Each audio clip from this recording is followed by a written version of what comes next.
There is a man widely considered to be one of the greatest scientific minds who ever lived. He discovered the laws of gravity. He invented calculus.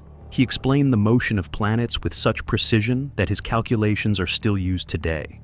His name was Sir Isaac Newton. And in the year 1720, this same man, this towering genius who could predict the movement of celestial bodies centuries into the future, lost almost his entire fortune in a matter of months. Not because he was careless, not because he was foolish. He lost it because he got caught inside one of the most devastating financial bubbles in human history. A bubble so extreme, so irrational, and so widely believed that it convinced dukes, poets, and the smartest man in England that they were all about to become unimaginably rich. This is the story of the South Sea Bubble, and by the end of this video, you will understand exactly why even genius is no defense against mass financial delusion. To understand how an entire nation lost its mind over a stock, you first need to understand the problem Britain was desperately trying to solve. By 1710, Britain had spent nearly a decade fighting the War of the Spanish Succession, a brutal, expensive conflict that had drained the national treasury and left the government buried in debt. We are talking about roughly £9 million of government debt, an amount so large for the time that the British government genuinely did not know how it would ever pay it back. Today, governments issue bonds, manage debt through central banks, and have entire institutions dedicated to managing exactly this kind of problem. In 1710, those tools barely existed. So, a group of politicians and financiers came up with an idea that, on paper, sounded almost too clever. What if they created a company and convinced that company to absorb the entire national debt? In exchange, the government would grant that company something extraordinarily valuable: a monopoly on all British trade with South America and the Pacific Islands, the legendary, almost mythical markets of the New World, supposedly overflowing with gold, silver, and untapped riches. And just like that, in 1711, the South Sea Company was born. Here is the detail that almost nobody remembers about the South Sea Company. The detail that makes everything that follows even more remarkable. The company barely traded anything at all. Spain controlled most of the actual trade routes into South America at the time, and tensions between Britain and Spain meant the South Sea Company's access to these supposedly lucrative markets was extremely limited from the very beginning. In its entire history, the company sent only a handful of ships to South America. One of its only meaningful ventures involved selling enslaved people to Spanish colonies, a brutal and limited business that generated nowhere near the profits investors imagined. So, what exactly was this company actually doing? In reality, the South Sea Company functioned less like a trading business and more like a financial instrument, a vehicle for converting government debt into company shares. Investors holding government bonds could exchange them for shares in the South Sea Company. The real business of the South Sea Company was not trade, it was finance. And finance, when wrapped in the right amount of excitement and imagination, has always been capable of producing something far more dangerous than any product ever could. It was capable of producing pure, unfiltered hype. By 1719, the company's directors had a problem. Their actual trade revenue was disappointing, but their political connections were excellent. So in 1720, they proposed something audacious. They offered to take on an even larger portion of Britain's national debt in exchange for the right to issue more shares and more aggressively promote the company's future potential to the public. Parliament agreed, and what happened next can only be described as one of the most extraordinary outbreaks of financial mania in recorded history. The company began promoting wildly exaggerated stories about the riches waiting in South America. Newspapers ran breathless coverage. Rumors spread through London's coffee houses about silver mines, secret trade deals, and fortunes waiting to be made, and the share price began to climb. In January 1720, South Sea Company shares traded at around £128.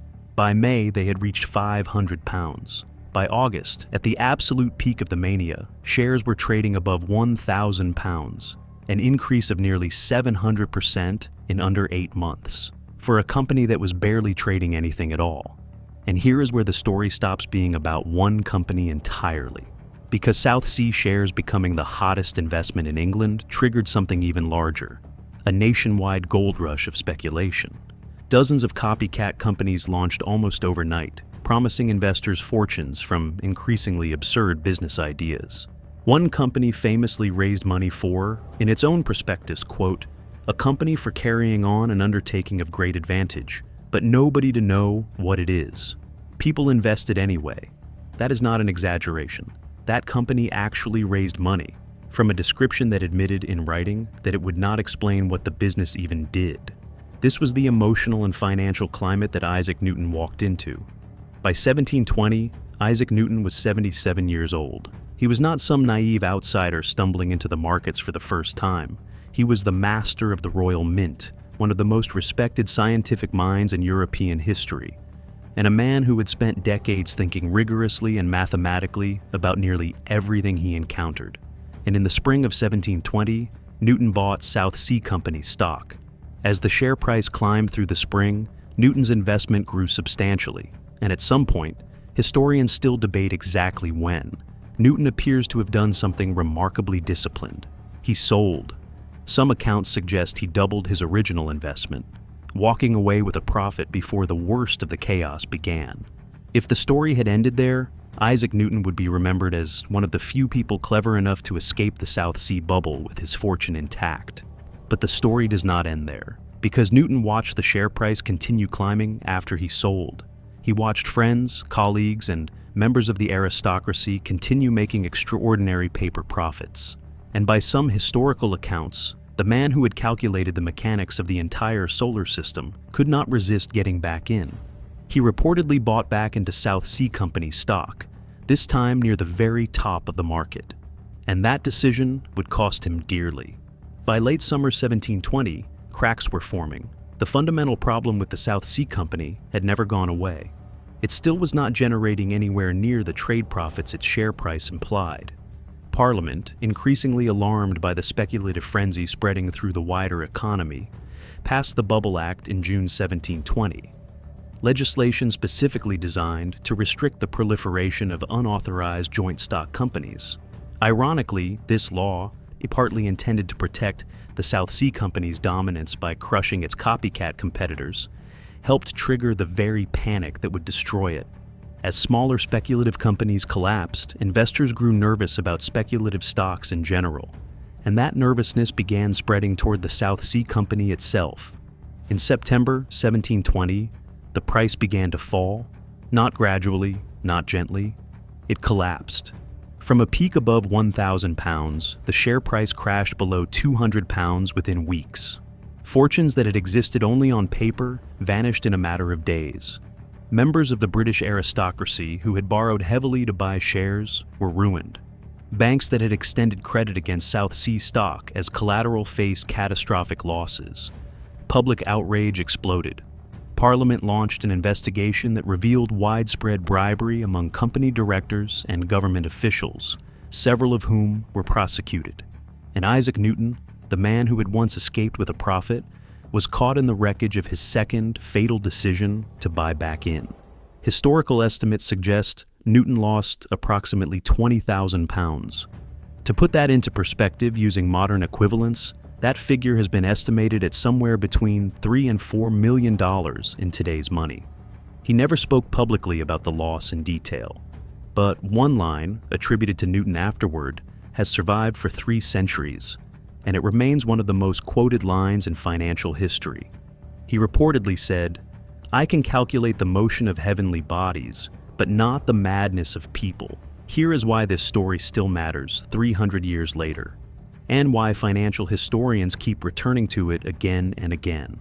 The South Sea bubble was not caused by stupidity.